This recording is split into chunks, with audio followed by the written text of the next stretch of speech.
The sun was setting behind the airport runway, painting the sky in soft shades of orange and gold. Passengers slowly boarded Flight 727, dragging their luggage down the narrow aisle. Among them was Emily, a young woman traveling alone for the first time, clutching her boarding pass nervously. She found her seat by the window and noticed a man already sitting beside her, calm, composed, with an unreadable face. He nodded politely but said nothing. The engines hummed as the plane taxied. Flight attendants demonstrated safety procedures. Everything felt routine, almost peaceful. But there was something strangely sharp about the stranger beside her. His eyes scanned the cabin carefully, as if noting every detail. His hands rested calmly on his lap, but his posture was alert. Emily tried to relax, convincing herself it was just her overactive imagination. As the plane lifted off, the stranger closed his eyes briefly, as if centering himself. Outside, clouds glowed in the sunset. Inside, passengers settled in, unaware that their flight would soon become the stage for something extraordinary. Emily glanced at him again. There was a quiet confidence in his presence. She didn't know it yet, but this man wasn't ordinary. He carried secrets, skills, and courage that would soon be revealed when fate would test them all. Emily tried to distract herself by looking through the in-flight magazine, but the stranger beside her kept drawing her attention. He wasn't restless like other passengers. Instead, he watched quietly, the flight attendants, the exits, the movements of certain people. His gaze wasn't threatening, it was strategic. A group of passengers a few rows ahead seemed oddly tense. Two men exchanged hushed words, frequently glancing toward the back of the plane. Emily noticed it too, but brushed it off.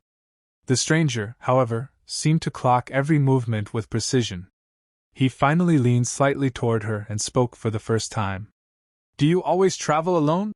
he asked, voice calm but measured. Emily was startled but nodded.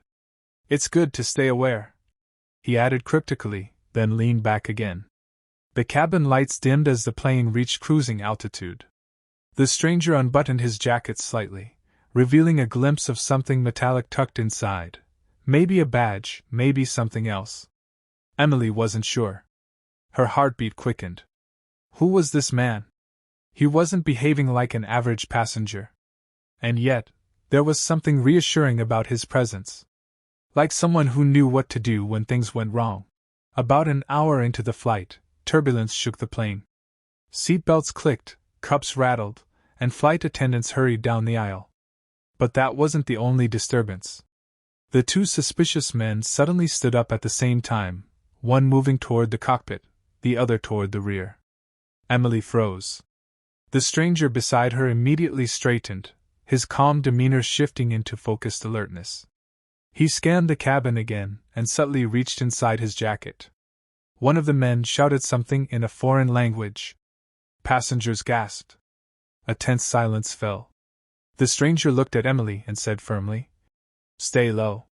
Don't panic." He pressed the call button, signaling the attendants, but his eyes never left the suspects. The atmosphere turned electric, a fragile moment before chaos. Emily's mind raced. Was this a hijacking? Her heart pounded as she gripped the armrest. The stranger slowly stood, blending his movement with the commotion of turbulence. Nobody noticed him, except the men, who suddenly hesitated when they saw his eyes, calm, determined, unafraid. The cabin, moments ago peaceful, was now charged with tension. Something was about to happen. The cabin erupted into shouts as one of the men suddenly lunged toward the flight attendants, yelling commands. Panic spread like wildfire. Passengers screamed, babies cried, and oxygen masks trembled above. Emily froze, but the stranger beside her moved with calculated precision. In one swift motion, he pulled out a hidden federal badge from inside his jacket and raised his voice over the chaos. "Federal Air Marshal! Everyone stay seated!" The entire cabin fell into stunned silence. Even the hijackers paused for a fraction of a second. His calm, commanding voice cut through the noise like a blade. The man in the aisle tried to rush forward, but the marshal stepped into his path with practiced ease. With one sharp maneuver, he twisted the attacker's arm and forced him against the seat row, disarming him in seconds. Gasps echoed. Emily watched, wide-eyed, unable to believe the quiet stranger sitting beside her was now the protector of the entire flight. The second suspect at the rear moved, but a flight attendant, emboldened by the marshal's action, blocked his path long enough for backup. The hero turned to passengers and said, "Stay calm. We're going to get through this." In that moment, the cabin transformed from fear to fragile trust, everyone realizing they weren't alone. The situation escalated fast. The second hijacker forced his way toward the galley, trying to breach the cockpit door. The marshal, now fully in control, signaled the flight attendants to lock down the cabin. "Nobody moves," he instructed, eyes sharp like a hawk. The turbulence intensified, shaking the plane violently as if nature itself joined the battle. Overhead bins rattled, lights flickered, and drinks spilled across the aisle. Passengers crouched low, whispering prayers. Emily gripped her seat tightly, watching the scene unfold like a nightmare. The hijacker pounded the cockpit door, shouting threats. But the marshal was faster. He moved down the narrow aisle with trained agility, using the plane's swaying motion to his advantage. In a sudden move, he tackled the suspect from behind, locking him in a chokehold and forcing him to the floor. Gasps filled the cabin again, this time mixed with awe. Some passengers helped by passing belts and straps to restrain the man's hands and feet. The flight attendants rushed to assist, their fear replaced by bravery. Emily's heart pounded, but now it wasn't just fear, it was admiration. The quiet man beside her had turned into the guardian of 300 lives. The storm outside began to ease, and the hijackers were fully restrained, tied securely with belts and zip ties near the galley. The captain's voice came over the intercom, shaky but firm. "Ladies and gentlemen, the situation is under control. Thanks to the courage of an air marshal and your cooperation, we're safe." A wave of relief swept through the cabin.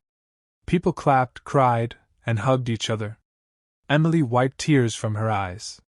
She turned to look at the stranger, the man who had saved them all.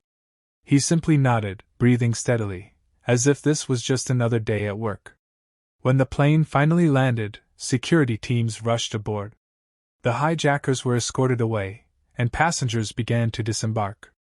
Emily looked for the marshal, wanting to thank him, but he was gone, disappearing quietly through the crew exit, avoiding cameras and praise.